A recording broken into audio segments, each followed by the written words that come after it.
Awesome. Yes. As a background. Yes. Very awesome background, guys. Well done. Leslie, you don't have a snake in your back, at your back? No, just the Nike one. Excellent. And thank you everyone for joining us today. We're so excited to be bringing this webinar to you. So of course, here is the, so Prof. Indraneil Das is going to be giving us his talk about herps, their science and conservation. This event is organized by the Herpetological Society of Singapore and it's supported by John Beaufoy Publishing. So just a little bit of information about the organizers.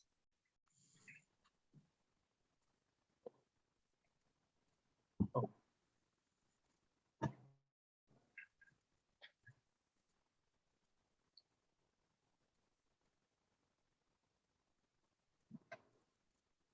Oops, sorry about that. Okay, just a little bit of information about the organizers. We are the Herpetological Society of Singapore, and we do a lot of outreach and education in Singapore about reptiles and amphibians. And much of the work that we do is focused on the people of Singapore. So it's very nice that today we have a very international audience, and we're very excited to be bringing all this to a wide variety of people.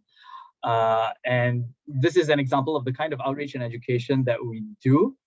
This is, of course, Thomson Nature Park. Some of you may recognize it. And we regularly, well, this is in pre-COVID days, of course, we regularly do guided walks in places like these and show people what kinds of reptiles and amphibians we share our natural spaces with. I'll share a little bit more about the HSS towards the end of this webinar, but I want to hand the time over to John from John Beaufoy Publishing to share a little bit about this very exciting new book that's just been recently released.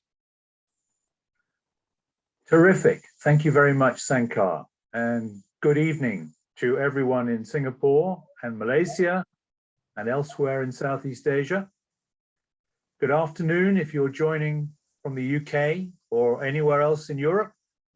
Good morning if you're making an early start in North America. I'm John Beaufoy, and it's my great pleasure to welcome everyone to this webinar, which is happening to celebrate the worldwide launch of the 3rd edition of a Naturalist Guide to the Snakes of Southeast Asia by Professor Indraneil Das. Before I hand over to Prof. Neil, I'd just like to say a few words about my publishing house and how we came to publish a Naturalist Guide to the Snakes of Southeast Asia. John Beaufoy Publishing was founded in 2008 to publish books about birds, natural history, wildlife, and travel, and with a special focus on the Asia-Pacific region. Having said that, Neil and I have known each other a good deal longer than the foundation of JB Publishing. We were introduced originally by a very dear friend, sadly now passed away, Ken Scriven, an Englishman who came out to Singapore in 1953 and made his life in Singapore and Malaysia. I traveled frequently with Ken to Sabah and Sarawak, and it was on one of those visits that I was introduced to Neil. Must have been sometime around the turn of the century, I guess. Subsequently, I was responsible for the publication of his monumental work, A Field Guide to the Reptiles of Southeast Asia. That's when I was working for another publisher, so we'll leave that aside for now. When I started my own list, I was keen to commission another book from Neil, and in 2011, we spoke about and agreed to publish a handy pocket-sized guide to the snakes of Southeast Asia, covering Singapore, Malaysia, Thailand, Myanmar, and in addition, Borneo, Sumatra, Java, and Bali. The first edition of the book was published the following year in 2012, followed by a second edition in 2018. The third edition, which is being published today, is a fully revised and updated edition. It includes 20 new species, which were not included in the second edition. We're launching the book worldwide today. It can be published around the world from the various branches of Amazon. And here in Singapore, there is a special offer available through Kinokuniya, which Sankar will tell you more about later in the session. We're extremely grateful to the Herpetological Society of Singapore for organizing and hosting today's webinar. And I'd like to say a special thank you to Sankar, who's done a terrific job organizing the event, to my colleague Leslie Lim at Pansing Distributors, who got the ball rolling, and most of all, of course, to Neil for agreeing to talk to us this evening. I'm therefore now going to hand over to Sankar, who will introduce Professor Neil Das, live from Kuching, Sarawak. Thank you. Thank you so much, John. And it's really nice to be working with the entire team. Very excited for this webinar as well. So without any further ado, let's dive into the webinar itself. I want to introduce our main guest today, Prof. Indraneil Das. He honestly needs no introduction, but I'm going to do one anyway. Prof. Neil is a really prolific herpetologist, and he's a source of so much knowledge about reptiles and amphibians throughout Southeast Asia. Right now, he's a professor at Universiti Malaysia Sarawak, where his research group primarily focuses on systematic biology, conservation biology, community ecology, and much more. And they use reptiles and amphibians primarily as a focus group. Prof. Neil has amazing research and outreach output. And as John has mentioned, he's published a Naturalist's Guide to the Snakes of Southeast Asia, the 3rd edition. I have had a look at this book and it's fantastic. And I'll share a little bit more at the end of this webinar about how you can get this fantastic book at a discounted price. I first met Prof. Neil at the Frog Race in 2017, and I was struck by how good of a speaker he was. And then I had the fortune of seeing him again at the World Congress of Herpetology in 2020 in New Zealand, where, very nice, Kuching actually won the bid to host the next World Congress of Herpetology in 2024. So for all the budding herpetologists and herpers in Singapore, Malaysia, and Southeast Asia, the next Congress is right next door. So very excited for that, and very excited to hear what Prof. Neil has to share with all of us today. Prof. Neil, take it away, please. Thank you. Thank you. Thank you, Sankar, for a very generous introduction, and also to John for no embarrassing stories about me, where we really met. Thank you for that. And I'd like to also acknowledge the Herpetological Society of Singapore for hosting this talk, and John Beaufoy Publishing and Pansing, especially dear Leslie for all his support for this event, and John and Sankar and Kanan and others with the society. My talk would be on the release of the book. Unlike most authors, I will not talk about the book. Let that be a mystery, and buy it and find out how bad it is, or if it's of use. We will maybe describe it later, how it differs from the other editions. But now I'd like to talk about the excitement of science and how what we do, the research we do, how it's relevant to conservation. And in doing this, I'll be mostly promoting the work of my students, my colleagues, and others I work with. So I crave their indulgence and apologize if the best picture is not shown. Some of them are quite old as well. So without further ado, I think I'll share screen if I'm permitted. Sankar, am I? Yes, you should be able to. I can, yeah. So where am I?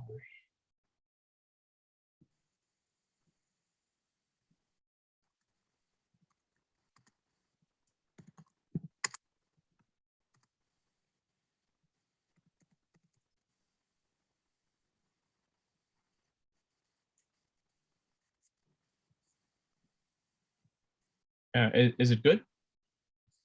It's good. Looks great. All right. Thank you. Thank you. So I call it herps. There's science and conservation. All of us know what's a herp. My mother, 86, probably knows what it is, but a lot of people don't. Huh? So in this group, there's no issue, I think. So herps are what really, it's like a religion, huh, for most of us. It's not an occupation anymore. It is an obsession, a religion, something that really drives us to do impossible deeds, which take, as a Chinese herpetologist once said, huh, the beauty and diversity of amphibians, in this case, amphibians and reptiles, make me forget dangers and difficulties. Huh? This, I think, describes our profession well. We take a great deal of risk, a great deal of trouble. We go into a lot of unnecessary effort to get a quarry, to have maybe a brief sighting of something extremely rare, like Sankar, if you remember, many of us, what we did in New Zealand to get a very brief glimpse of the tuatara. And some with some success, some without success. But it was, I think, worth traveling to the end of the world, Dunedin in this case, to see the tuatara, which actually was the main reason for me to go to New Zealand rather than to bid for the World Congress. So let's talk about the excitement of science, and science in a different way, not the way it's taught in school, not the way we define it, but an action that we take which increases human knowledge, or it could be even personal knowledge, and how this relates to conservation. How can we harness this new knowledge for saving species? So I work with Universiti Malaysia Sarawak, the best place to be at for a herpetologist, I think. I was in Brunei before, and I was praying to God that there would be a university in Malaysia, in Sarawak, where I can join. And 10 years later, it happened. And I was one of the first persons to apply. And I was surprised I was hired. And I've been there. I've been here for the last 22 years, I think. Yeah. So I work out of the Institute of Biodiversity and Environmental Conservation, and work with a very energetic young group of students and colleagues, and we do all kinds of very, very cool research. And of course, we are always looking out for interested young people from all over the world. Anyone can apply to work here, study here, etc. We are always looking for good students and staff. So let's proceed further with my presentation. I am given 45 minutes, Sankar, to keep to. And being a good Indian, we have late dinner. So yes, you haven't had dinner, I'm sure, Sankar and others. No, okay. not All right. Okay. So we didn't move. Oops. All right. Okay. So I have tried to be a little more organized than usual in making a format to this presentation. So my presentation will highlight the role of knowledge. So science produces knowledge, but not all knowledge is science. So I'm more interested in knowledge than formal science in species conservation, and I shall illustrate some projects, most of which we've been involved in, which I think improve biodiversity conservation. So I divided into these different groups: taxonomy, systematics, field inventories, that's field checklists producing, which are looked down upon by people, and ecological studies as a category, and finally education, outreach, and such activities. But I also included more scholarly studies that may not look like science at all or of conservation value, but I will argue how studies of history and of cultural beliefs are important for species conservation. So these are some of my categories that I'll describe, mostly with a single example and with a single study to demonstrate the value of different kinds of studies and knowledge for understanding species conservation or improving conservation activities. So I'll start with a species I know is the favorite of the society. In fact, everyone wanted a picture of the king cobra to promote the talk. And although someone did ask, what's your favorite snake? Because currently it's like the flavor of the month for me, or maybe this year is the king cobra. And we've been, of course, working on the taxonomy, systematics, biogeography of the king cobra for 1999, since I think some of you were not born at that time, perhaps, or John must have been born, but a very young man. Primarily the interest is in when I moved to Brunei around that time, I noticed how different the king cobra was in Borneo compared to the populations I knew in India. And even in India, there were some differences between the different populations, and I started taking data. So this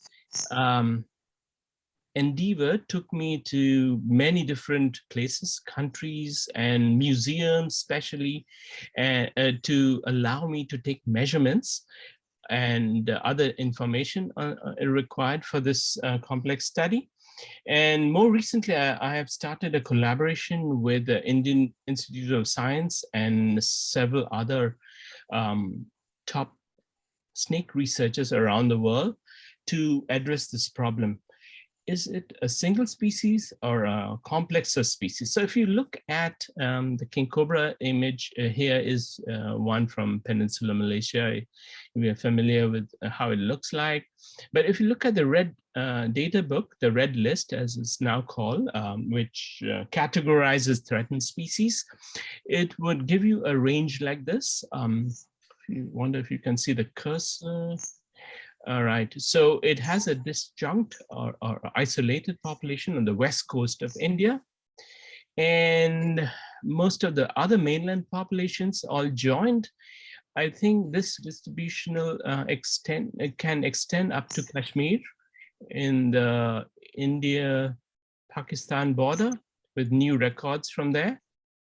Further up in Tibet, and down to the Malay Peninsula, and into the Sunda Islands, up to beyond the Sundas in Sulawesi, and most of the islands of the Philippines. So this is a very, very large distribution for herpetological species. When you see a distribution like that, you can be sure it's not one species, but maybe a complex of more than one species. So we did attack on the species in terms of morphology and genetics, and our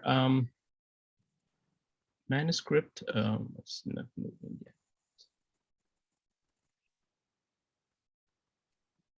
All right, okay, so our paper was recently published with all these authors. Gauri took the lead in doing the genetics, and he was the first author. He's a PhD student at the Indian Institute of Sciences in Bangalore. And there are many of us in this manuscript. So we showed that this complex of species comprises actually, at least based on genetics, 4 lineages, which correspond to species. We're writing that paper now. And this would lead to a lot of surprises. The surprises would be definition and demarcation of these species, which show that these have much smaller ranges than previously thought.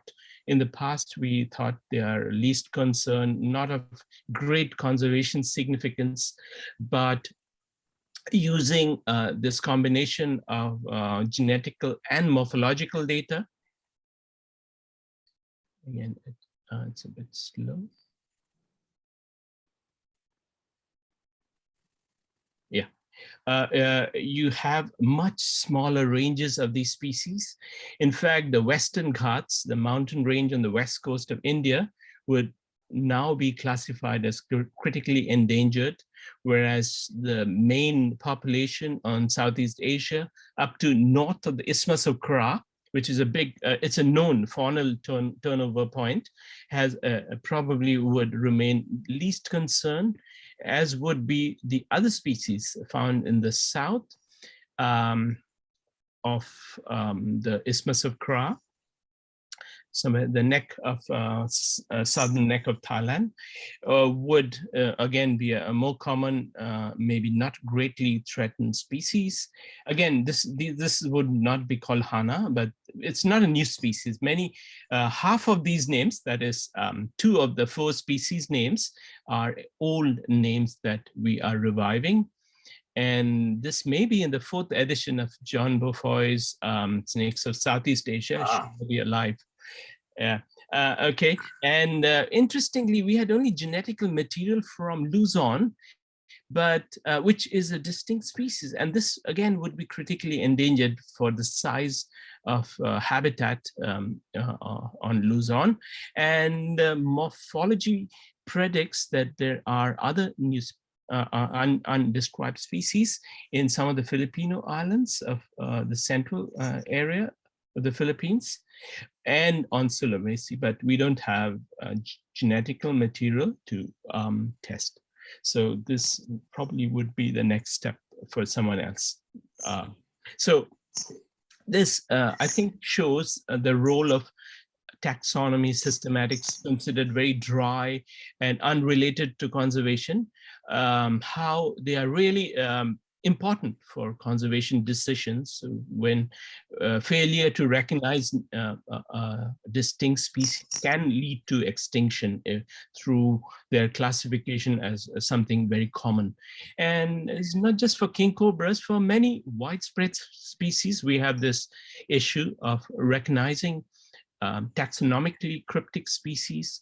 Once different approaches are taken, integrative approaches, including behavior, calls, displays of other types, genetics of, as the technology improves, morphology, morphometrics, we find there are actually smaller units within that bigger group, which probably correspond to species. So this is called the concept of cryptic species that, again, we published some years ago, maybe a decade ago, a cryptic species as a window of diversity and conservation, which we published with my Singaporean colleagues at NUS. And this became a very highly cited but controversial paper. And why controversial? Because again, more recently, we have shown that gene flow can create a mirage of cryptic species through interbreeding, such as being demonstrated with frogs. Frogs are not very fussy when it comes to mate breeding. So very often hybrids introduce new issues. So as science goes on, our philosophy, our ideas of taxonomy and what constitutes a species will change. And maybe we'll revert back to the old concept of species over time. But this keeps us published, this gives us research grants and keeps our brains stimulated, so why not? So we move to how important inventories are. These, I think, are critical for understanding biodiversity. Scientists look down on people who produce checklists, who do such grunt work, and they take it for granted that it's easy and it's not necessary. They're certainly never published in highbrow journals. In top journals, you cannot publish a checklist. But such information are very, very important for those who wish to protect biodiversity, such as parks. And I was reading this old paper again, how local biodiversity is often higher inside the park. This is no Einstein material, but if you look further down, buried in this are some caveats. One is that the success of protected areas for protection of biodiversity is because of the location of the sites. So we have chosen such sites that have high biodiversity, and therefore it's no miracle that the park is protecting a high biodiversity.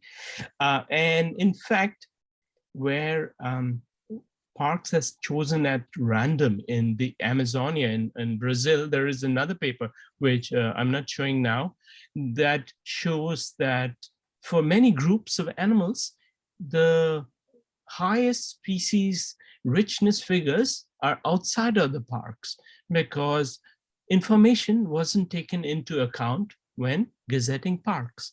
So this is very, very crucial for us to do inventories, and this does not require rocket science. Many of us can do it.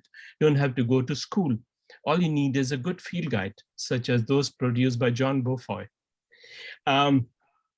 So here's another interesting paper, which is on the Amazonian biodiversity and the animals and the protected areas, how there's a match between the species they protect and the kind of diversity that are hosted by these parks. So there are numerous such papers to read and refer to, and to justify why checklisting is still important. You'd think a park just outside of Kuching, outside of KL, can still host new species. Even in Singapore, new reptiles have been discovered, some of which are new to science, some are new for Singapore. When I did some work as a part of a secret project for the government, as some of you may know, which privately we were all against the project and produced evidence why the project should not be held. But we found many of the information are dated and need a relook. And such projects are very, very important for updating our knowledge. Vegetation of Singapore or any other well-known area is not set in stone. It changes over time, over the years, and therefore we do need inventories, population assessments, population studies, mapping of species to keep an eye on the flora and fauna. So these are our activities which maybe the HSS and its members can do easily. So I moved to some recent research by my team. One of the areas we were interested in were karst limestone. Areas of limestone, vast areas of limestone exist in Sarawak, as they do in Peninsular Malaysia, Malaya, and southern Thailand. So these are homes for a lot of very interesting plants and animals, very often poorly studied, poorly understood, and sometimes not even described. And in this case, my grad student and a grad student of a colleague, Erin Bauer, Hayden, and my students Isneil have described a lot of interesting findings, mostly geckos from these hills, low hills of karst around Sarawak. Unfortunately, these are not protected. Most of them are not protected and are being converted to concrete. Our roads and our walls are actually made of lizard habitats. And again, by working on such poor habitats, poor in terms of disregarded by the authorities, we can highlight the importance. And certainly we did recently. We're meeting with the enforcement, the law-making departments of the state to make them aware and of the rich biodiversity of limestones around the area. And this is my student Isneil, showing this great diversity. All these geckos were only described this year, and quite interesting to know that such a diversity should exist in areas that are not even considered in the protected areas network. Sometimes we get lucky. Sometimes we find things we're looking for.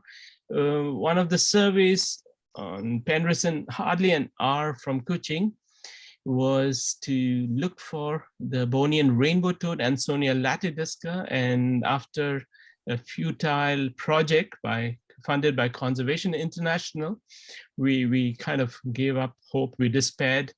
And two of my young friends, now they're all grown up, they did not give up, and they started hunting higher. They said maybe the frog's gone higher because climate's getting warmer, and sure enough, they found it higher than ever recorded. And this was the basis of this nice watch which I have, made by Casio. It's called Frogman Bornean Rainbow Toad watch. I think it's still on sale for a few $1,000s in Singapore. So more than possessing this gaudy watch, I think I could talk to parks, talk to Ministry of Tourism, talk to Forestry. Recently, was it this week? Yes, it was this week, arguing why the area should be brought under the protected area system, not just for the frog, which is very cool, but for the great biodiversity in that area. And of course, using the frog to tempt them, to tell them how much ecotourism potential this find has. I move very quickly to ecological studies done by my group, my friends, my partners, my colleagues, and others, which have potential inputs on conservation. I move with some stories.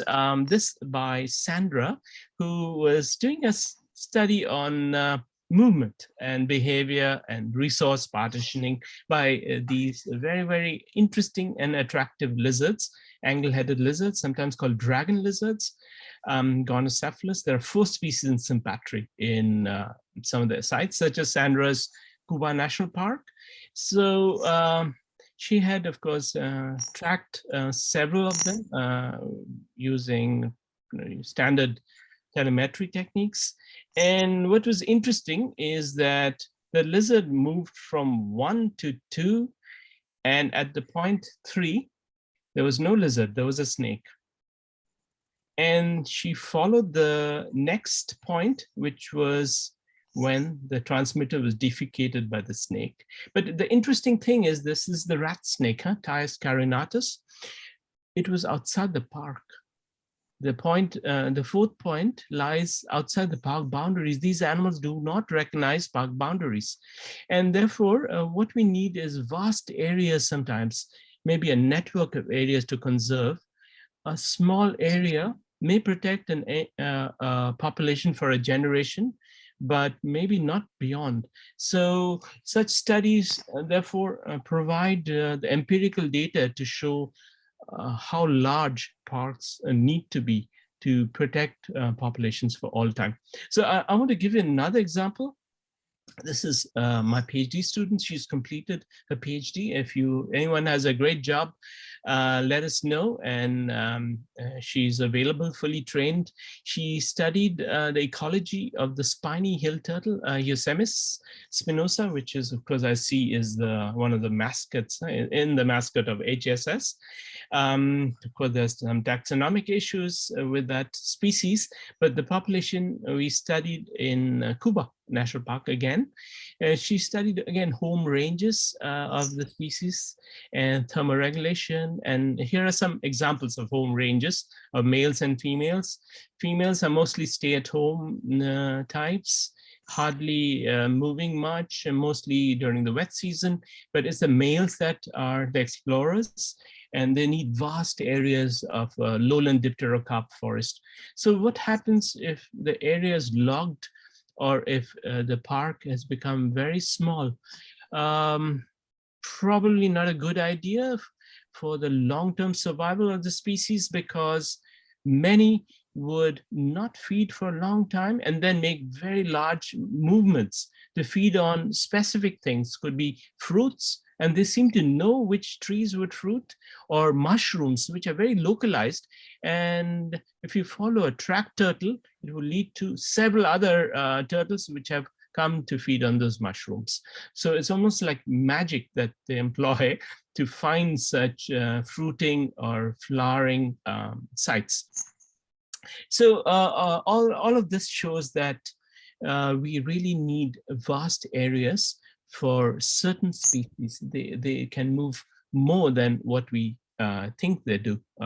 And there, I'll give other examples as well. So while not related to movement, Baizura's study also showed that the core body temperature is not related to the ambient temperature. As you know, reptiles, turtles are poikilotherms. And this is very significant because most researchers tend to take the shell temperature, but Baizura took the core body temperature through implantation of a device called eye buttons. And through this, she found out that the shell is really a good protective mechanism. No matter how hot or cold it gets, the core body temperature is maintained very effectively, more so than other reptiles by these turtles. And also shows that maybe such data published by other researchers need to be viewed with caution. I want to introduce another very cool research done by one of my grad students, Anthony Pine, who's from California. He still is obsessed with the crocodile called Tomistoma, the false gavial or gharial, and he used high technology to achieve his results, use of sonar. Now, sonar, of course, we know what it is. It primarily an equipment that transmits a sound and receives the sound and creates an image of the sound to let the animal know what's in front. But of course, sonar is also used in devices like ships and for navigation in water. And other animals use it as well. So we'll very quickly go through what was done in the project. Was this unit was implanted onto a boat. The boat had to be custom built to house this device, allowing the scanning of the riverbed to understand crocodilian distributions in Sarawak. We looked at the common porosis, Crocodilus porosis, the saltwater crocodile, and the Malayan gharial in this project. It was funded by National Geographic Society. Oops, it's a kind of freezing. Yeah, all right.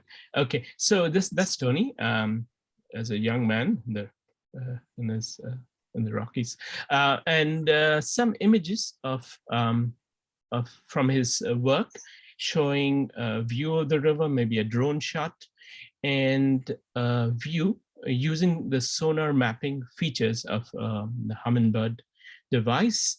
And then some ground truthing allowed us to understand what lies beneath. This is very, very important in understanding crocodile and turtle and also fish distributions. What are the features underwater? And very often this is more important than the features over water. What we can see is less important for the distribution of aquatic animals, and allowed us to make a lot of of predictions. And I think very, very important. In fact, it should be done for all crocodilian habitats in Sarawak.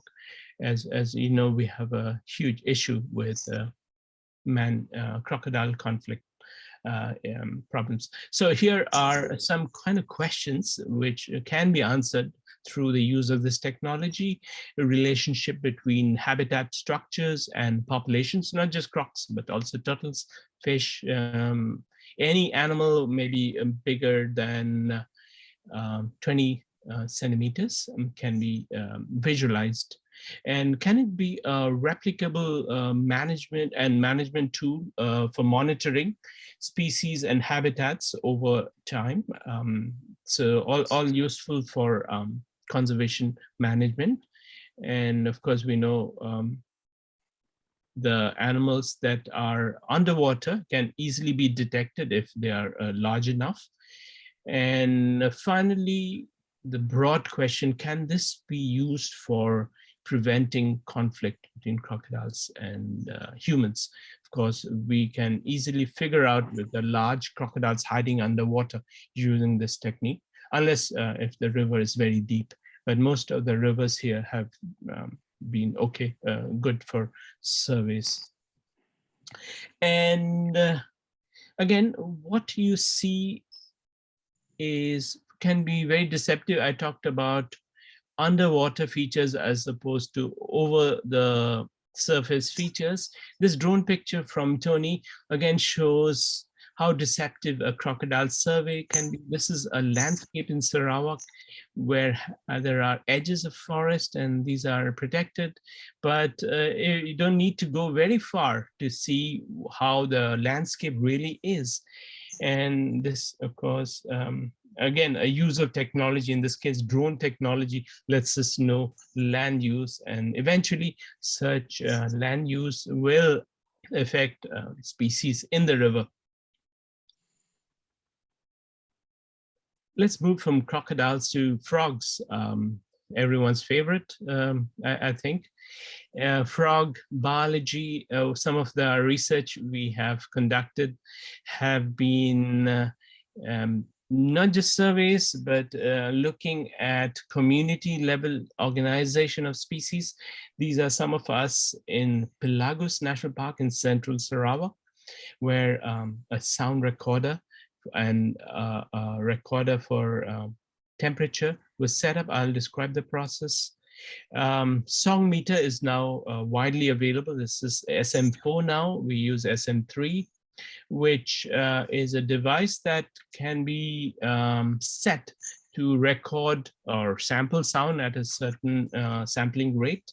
And this can be tied to a tree or set up on a more permanent research station, which would automatically record the calls of frogs around the sampling period. And this can be coupled with a weather station. So this becomes more useful, a weather station and a sound recorder station, automatic. We don't need humans anymore. All we need is to send a student to go once a month, empty the recording, recharge the batteries and come back, and maybe do some general maintenance. And what do we get in return? We set this up at 3 sites now to understand what induces frogs to call. We know from North American and European studies that most frogs call over a narrow temperature range, but not just temperature, humidity range. And there are many other parameters that may affect frogs. So we were curious. We set up 8 different settings, parameters in our weather station to understand what triggers them to call, how many frogs there are in an area, and so on. So this is a landscape. It's a hypothetical landscape where you can set up the weather station and the sound recorder. And this would record the sound and the weather over this particular area. So you can then extrapolate how many species are calling. There are now automated methods which are being worked on to remotely or to automatically figure out what species are calling, but you have to feed in the information on species names as opposed to the calls that they're emitting. But during our time, we were doing ground truthing. We were actually spending the nights to find out what are the frogs calling and to learn the calls. So once we have the whole landscape recording, we will score them by hand. This is a very tedious process because we have years of data. So this is, I think, one of the approaches we can take. But I was describing some of this to my Chinese colleague in the last World Congress, and apparently they have a network of 120 stations. So I felt very small when we describe what the efforts we've done with two or three stations. But certainly technologies are getting better, and maybe there can be a great exchange of such information, such as how botanists do with their long-term studies of plants. Okay. All right. So what other interesting information we can analyze? We can find out what makes frogs call. We know they call within a very narrow temperature range, sometimes 2 degrees or 3 degrees. So these are very important to understand, and also the patterns of how they call, which time of the day or evening, or which portion of the evening they call, or is there seasonality. And this is so because even a change of 2 degrees or 3 degrees would wipe out maybe 80% of the world's amphibians. So these are very, very important information for us to learn. And I have actually privately raised such issues with very senior politicians, and somehow they really understand, more so than you think, and more so than many scientists believe that they would. And climate change is now taken quite seriously, I think, by a majority of policymakers. So all these studies look very posh, sophisticated, expensive, but they really result in useful information along these lines, new information, not just for conservation, but for understanding behavior, evolution, and so on. We can understand how a species reacts to climatic conditions, and all this is important for conservation of species.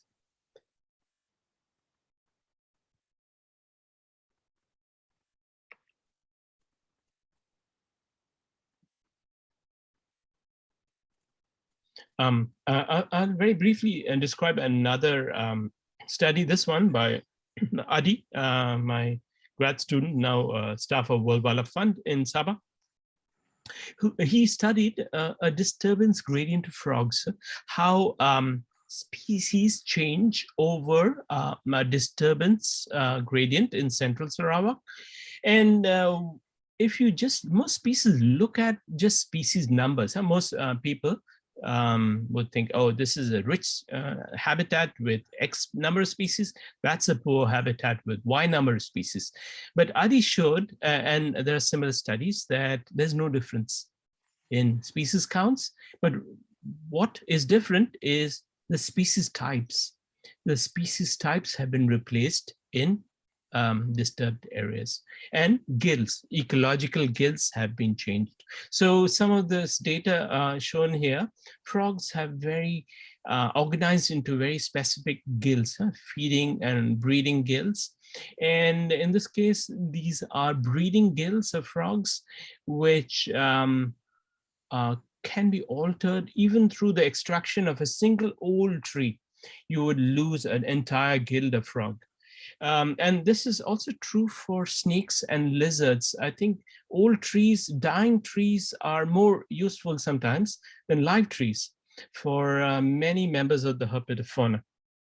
And such ecological studies therefore demonstrate how you can experimentally show how lineage diversity can be protected in areas of different sorts, and the power of prediction of protected area size to both species and ecological types. So these are all very, very important lessons we can learn from studying doing such ecological studies. So let's, I'm almost done towards I think the last bit of the study. I wanted to talk about how field guides are important. I know many look down scientists, serious scientists. I'm not one, very, very proud to say that. I don't pretend to be a serious scientist because I write field guides, because I do it in my off office hours to introduce the fauna to everyone. And I want to show you not James Bond, but the real James Bond, perhaps, who wrote the famous field guide to the birds of the West Indies. Of course, Ian Fleming had a house in Jamaica, and he wanted a boring British name, and he was a bird watcher, and this book must have been on his desk, and he saw, and he was inspired to name his fictional spy James Bond. So field guides are a way to allow people to reach the fauna, to access the fauna. While not true science, it has the value of permitting everyone to understand species, in order to do surveys for recreation, bird watching, frog watching, reptile catching, conservation, medicine, and health. And of course, there are hard copies that we're used to, but many youngsters are used to soft copies. There are also other ways for identification, online devices and resources. So the great thing is that it promotes citizen science. Recently we published, this is last year, a paper for Bhutan describing reporting 48 new species for Bhutan based on citizen science information, reptiles and amphibians. So and we have many more. So field guides are really important and interesting way in which scientists can interact with naturalists. And sometimes misidentification can mean death, as we know. And here, of course, we did a field guide. My four brothers here, Khaldun, Vince, Taxa, and Scott from Thailand, Malaysia, and Australia. We produced, this is the second edition, third editions now in press. In this case, of course, it's very, very important to have an accurate name for the species involved in envenomation. This book is also available online. And therefore, a mismanagement can potentially lead to death. And of course, we mentioned what antivenom is relevant. So through very easy and multiple images of species and icons informing people simple things. So how do you know more? You know more by reading, and reading from the ancient literature now available online through different portals. Biodiversity Heritage Library is one.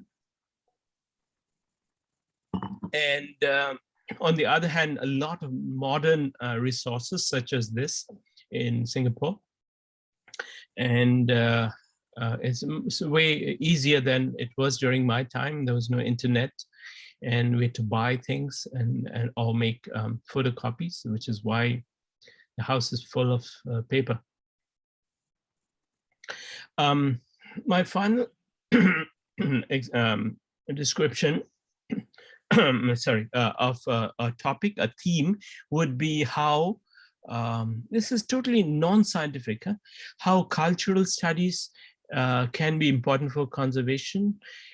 Species can be protected by humans, not because of a law, but because of tradition, cultural belief.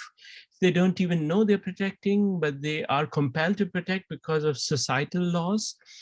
As totems, eating of this animal is not allowed, hunting, during this time is not permitted. And if you look deeply, it's very often synchronous with the breeding habits of the species. So our ancestors probably were wiser than us in recommending their protection. And protection of landscapes. We know protected rivers, sacred groves. Even Yellowstone National Park is a ancient hunting ground of American Indians. This is against the backdrop when there's a conflict with humans, and these are some newspaper reports of Sarawak. It's so common that it hardly makes it to page 1, not even page 2. Maybe it's on page 8, another crocodile attack. And traditionally, people lived with hunting of with crocodiles. Maybe raise their hands in what to do if there is a family member attacked, killed by a crocodile. But this, of course, raises the issue of conflict with humans, and many issues, many management plans. This is my friend, also my PhD student, former PhD student, Dr. Enkamat, and his book, where he has done very detailed work on using folklore to understand and to maybe in the future incorporate into management plans for crocodilian conservation. So of course, Enkamat also did a lot of work in making all these signages along rivers where there have been attacks by crocodiles. So what are the benefits of being a curious naturalist? These are some benefits. There's potential employment as researcher and training and experience. Certainly, we have testing of new equipment, use of such cool toys, which all of us love. Synergy with partners. We get to work with people we love, and sometimes we marry them, like I did. And and inputs into conservation and management. Many of the research I showed are relevant to what we want to protect. We can influence legislation. Sometimes it looks hopeless, but you'd be surprised how receptive governments are to information. And finally, what we do benefit species and ecosystems through their protection. And my last advice would be to publish if you see something new. Make this knowledge known to everyone, and become more useful. And publishing ensures this quality control. It goes through several rounds of review, and of course it makes you famous, if not rich. It brings credibility to research and your host institution. So these are reasons why you should not keep information locked in your head.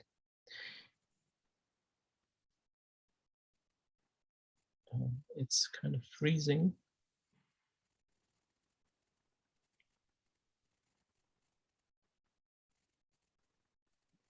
Yeah, all right. So I'd like to thank everyone. I think I'm over my time. Sorry about that. Singapore Herps Society, John and Leslie, thank you so much. Shankar and your team. My Institute of Biodiversity and Environmental Conservation in UNIMAS, Universiti Malaysia Sarawak. You can find us on our website, and there's apparently Facebook page. And all my friends, my students, my former XY students, some are colleagues, some are now benefactors. So I always say, be nice to your students. They'll be nice to you. And thank you so much, everyone. Thank you so much, Prof. Neil. That was a wonderful talk. I really liked how you brought it all back to how we cannot really conserve what we don't know, and that's the importance of understanding these amazing animals. And it reminds me of this Malay phrase that ex-nominated Member of Parliament Faizah Jamal always used to say, "Tak kenal mak tak cinta," which essentially just means you cannot love what you don't know. So it's very important to increase not just our scientific understanding, but our general public understanding of these animals. So on that note, Prof. Neil, you've recently published the update to the Naturalist Guide to the Snakes of Southeast Asia. So I'd just like to share, stop your screen sharing. I'd just like to share a little bit about this book, as well as how our wonderful audience members can get their hands on it at a discounted rate. I've had a look at this book. I've gotten to read through this book. I passed it over to Ingsen, who took the amazing photos that you saw. Ingsen's holding the book out right now, and it's being masked by his green screen. But believe me, the book is in his hands. So this is how you can get your hands on this fantastic book. You can scan this QR code. Yes, John is also holding up a copy of the book. I'm also going to put in the chat a link to this Kinokuniya, or maybe Leslie, would you be able to drop the link in the chat by any chance? So you can scan this QR code and it'll bring you, that. Yeah. Thank you, Leslie. It'll bring you to the Kinokuniya website. Once you get there, you just have to input the discount code HSS20 and you'll get 20% off your purchase. And this is valid until 20th November 2021. So maybe I could ask Prof. Neil just a couple of questions about this book before we go on to the Q&A about the talk. Prof. Neil, what's new about this book? What's different between the 3rd edition and the 2nd edition? Why is it so exciting? Thank you, Shankar. So I need to read the book first. Huh? So writing and reading are 2 different activities. So I'm the proud owner of all 3 editions. So I had a quick look and I found that the number of species have gone up from first volume had 239 species. The 2nd edition had 245 species and the 3rd one has 265. So there are 20 more species, which are very often rare, and some are brand new, newly described species, such as the one from Thailand, which my friend Taxa both showed me the snake when I visited him, and he gave me a picture, and he was also unfortunate to be bitten by the snake. So it's the new pit viper Protobothrops. So apart from the addition of new species, I followed the new nomenclatural names, including shuffling of species to different families and different generic names. But again, you can never keep up. Thereafter, a couple of changes which are not reflected here. And of course, the King Cobra names paper will be out only early next year. And we're also describing a new genus of Bonian lineage, which will be maybe in a future edition. But yeah, there are significant changes in names to warrant a 3rd edition. We started working on a revised 2nd edition and found that the changes were so much that it should be actually be a 3rd edition. Yeah, that's all I have to say, Shankar. Very cool. Thanks so much, Prof. Neil. I actually I bought the 1st edition when I was a wee student at the university and I was just getting started in herpetology. So this is a very good resource for me. The 1st edition was a great resource for me getting started and introducing me to this world of snakes in Southeast Asia. And I think the same goes for this 3rd edition for sure. It's a really good resource and I recommend it to everyone. And yeah, this Calliophis in the front, the blue coral snake, is fantastic. It's a beautiful, beautiful snake. For those in Singapore, this is one of our 7 highly venomous species of snakes. So Leslie's put the link on the WhatsApp on the chat, so you can head over there, apply the promo code HSS20 at checkout to enjoy a 20% discount. You can also get this book globally from major booksellers online as well as at leading bookshops. Okay, thank you all so much.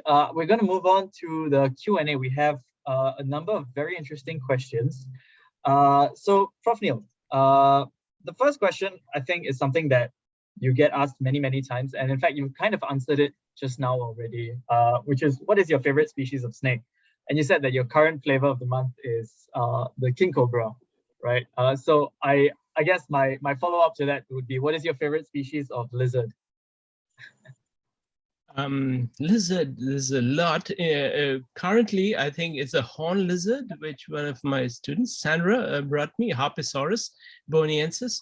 It has this, the males have this crazy long horn on its head, and the females are live-bearing, huh? As some of you know. I think some of you were visiting and you found the lizard as well. Yeah. Yes, we found that lizard. And yeah, that's the only Sandra. live-bearing gamete in Borneo. So that's very, very cool. That is a very cool. That's my favorite lizard as well. So we have a lot of questions asking about what advice you would give to a young person who is just getting started in their, say, a herpetological career, whether it's as a professional herpetologist or, you know, more in a casual sense. What kind of advice would you give to them? I'd say join a good society like HSS and read a lot, write to people. Huh? No one is off limit. Huh? If you write to even a very old senior herpetologist, you'll get a response. Huh? If you don't get it immediately, I used to write letters when I was a schoolboy, and I was addressed back as Professor Das. So I got my PhD when I was 12 years old, perhaps. I used to write airmail letters to leading herpetologists, begging them to send me their reprints, which is the scientific articles those days. Of course, they probably don't exist anymore. So write to people, contact people you want to work with, perhaps, or you want to get information from. And most are delighted to hear from young people, to know about their enthusiasm. And yes, acquire information. And could be books, papers, PDFs, and look for places or organizations to volunteer and learn about how to do research by helping out people. You can volunteer for research projects. Scientists are always on the lookout for volunteers who probably feed you, take you to the field, and you help them catch, mark, so on. So this is how most of us grew up. So does that answer your question? There are perhaps many more things. You keep an eye out for good positions, jobs, and make sure you qualify through publication in case it's an academic job. So even otherwise, put your thoughts on paper, write down. Yeah. I think that's fantastic advice. And I mean, nowadays we don't need to send email, we can just email people directly. So it's even easier than it was in the old days. Chavez Chima has a question. I'm gonna unmute you, Chavez, and you can ask your question in person. Go ahead. Hi, good evening, everybody. Thank you, Professor Indraneil Das, for the wonderful talk. We are in the field right now in Tawa Hill, so I'm more motivated to do a walk after this, look for some snakes. It rained well as well. So just a few comments. First of all, I'm very happy you have sold your auction selling skills to all your colleagues as well, Dr. Indraneil Das. I love that. Number two, what I wanted to comment was regarding the turtle part. We are doing some ficus research right now in the park and in Sabah for Quintin and everything. And I have to agree. Actually, I underestimated this. I thought turtles are just moving around, you know, in the jungle randomly, perhaps. And I didn't know they had the capacity to map out trees, for example. And I think you're very right, because last year, for example, there was a particular ficus fruiting, and I saw a spiny turtle, Asian spiny forest turtle, and it was eating the mushroom, and I photographed it. And this year again, it was there. This time maybe on the fallen fruit or the mushroom again, the fungi again. So I just want to say that I'm very, very impressed by that. And then good thing you talked about that.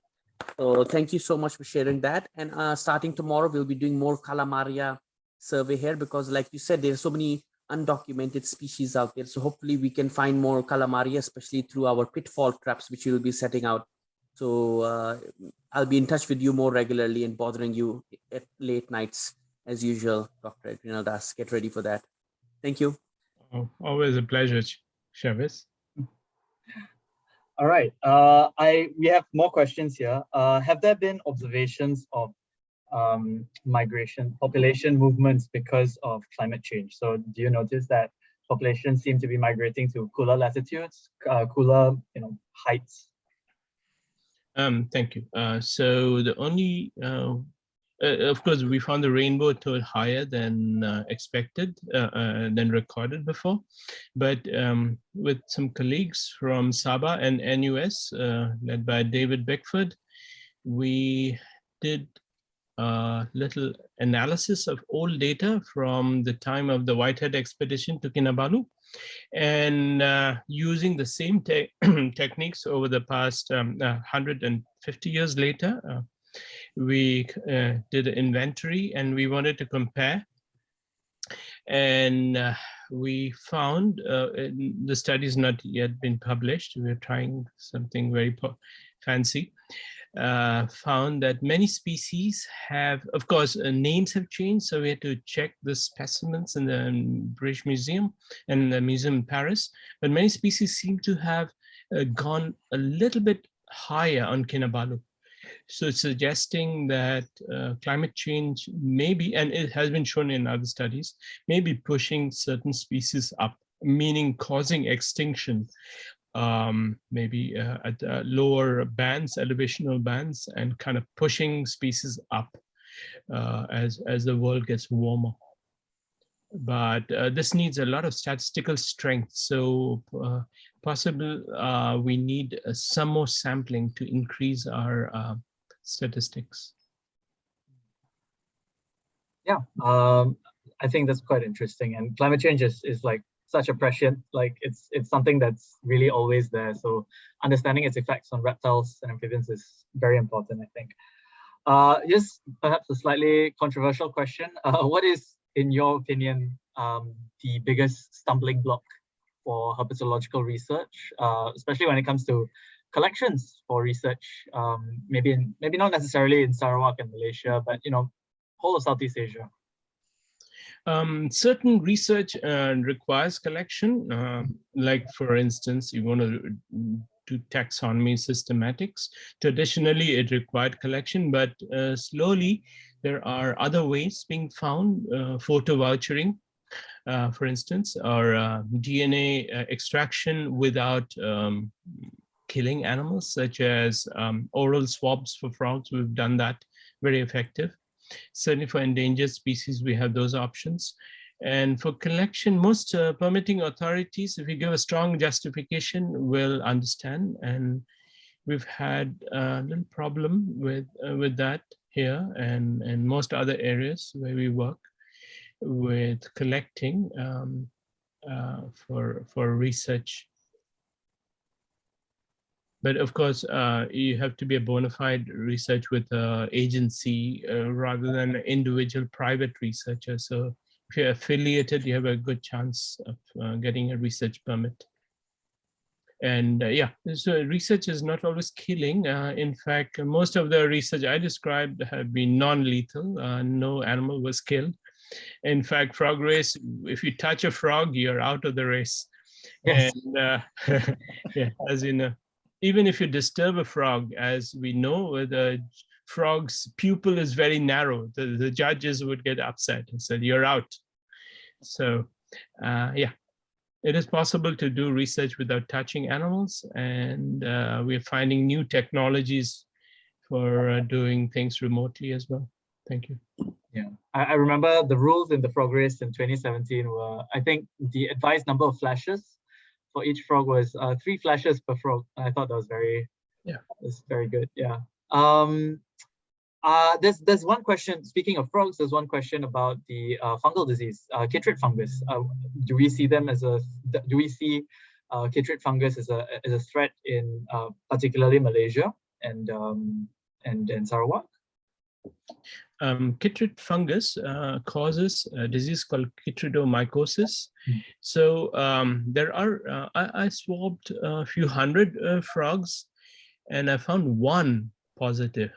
So it doesn't mean the disease is widespread. It means it may be in some individuals. So for some strange reason, but we're not taking chances. As you saw in the frog race and elsewhere, we ask outside visitors to sanitize their shoes, dip your shoe in potassium permanganate. And otherwise, it is not reported as a cause of concern yet, but we need to have our guards up.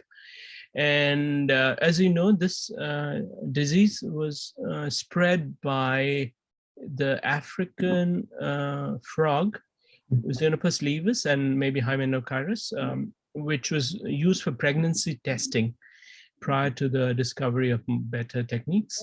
And unknown to many, there was a hub for breeding that frog in JB, Johor Bahru. And I found an early case of Chytridomycosis in frogs from the 1970s, which is obscure. People have forgotten about it. And of course, more recently, people have reported chytrids in frogs, but not mass deaths as reported in Australia, leading to extinction of species. There's also related chytrid fungus, Bactericomycosis salamander, called B-sal. It's not called BS because Americans would probably find it amusing. So B-sal affects salamanders. So these two have wiped out many populations and species. Yeah, it seems that the tropical, or at least in the tropics, the impact isn't as severe as in temperate zones. Except in Australia. Yeah.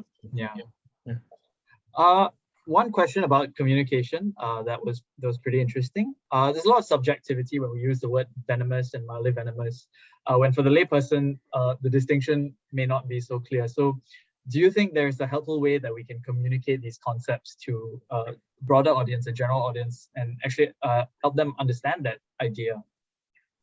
So in our private group, we have a little group for monitoring snake bites in Southeast Asia and recommending the right treatment and the right place to go and to ensure that antivenom is stocked. So in this group, we have very often, of course, we agree on the definition, but we like to pull each other's legs.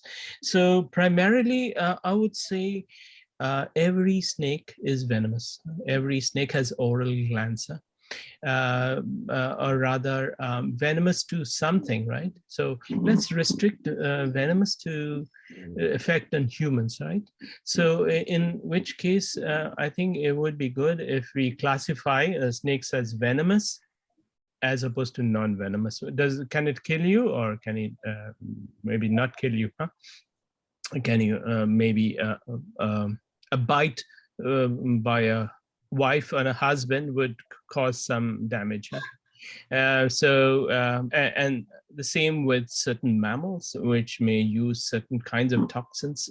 So in case of snakes, I do see, and I have used, I think erroneously in the past, calling some snakes mildly venomous, such as cat snakes. But we know there are different kinds of chemicals that are produced in the oral gland of snakes, the functions of which we don't know. So if you consider snakes that can kill, venomous, and those that are not are non-venomous for medical purposes. And what about the mangrove cat snake? Now there's so many species. You have Dendrophila, Melanota, and so on. So they have a venom which is specific for birds. So again, this would cause problems if you call it, classify it as venomous, because they're not to humans. They will not kill humans. So in our new book on venomous snakes by the Malaysian Taxonomical Society, again, we have used this philosophy to classify venomous snakes as those of being of medical significance to humans. Yeah, and Scott Iper in the comments actually says we combat the problem with the use of words like dangerous and harmless, and that I think is more understandable to a layperson audience, and that's kind of similar to what we do on our walks with the HSS as well. And I think the third edition book that has just been released also states how the different snakes are categorized, right? I need to check it. Yeah. You're right, Sankar. So I think we only have one last kind of a fun question to ask, and I think that'll be a very nice way to round off this session. Where in Southeast Asia have you always wanted to go herping, but have not got the time to go yet? And what species are you hoping to see in these places? Maybe Sulawesi, which would be maybe a vacation for me, because I wouldn't know any of the species. They're totally different from even genera, or New Guinea, perhaps. So this would be a vacation just to enjoy the beauty of herpetofauna and not figure out what species they are, and to photograph them. And yeah, Sulawesi, and also a tiny place deep south of Thailand called Halabala National Park, which has many Malay species. That's the last point in the north where they go and they meet the seasonal species of northern Thailand. So that would be very, very interesting to see which habitats are occupied by which species and how. So yeah, these two would be on my bucket list. Yes, absolutely. I think those are fantastic places, and I think we can all agree that they're valuable because of how biodiverse they are and deserve protection on that alone, I think. Thank you so much, Prof. Neil, for spending your Halloween night chatting with us about these very misunderstood creatures that many people consider to be quite scary, but are actually very beautiful in and of themselves. Thank you so much for sharing all this knowledge with us, and also the advice that you provided for some of the budding herpetologists out there. Also want to thank John and Leslie from John Beaufoy Publishing and the whole team for making this webinar possible. And most of all, thank you so much to the fantastic audience for showing up and asking all these brilliant questions. We really enjoyed having everyone here.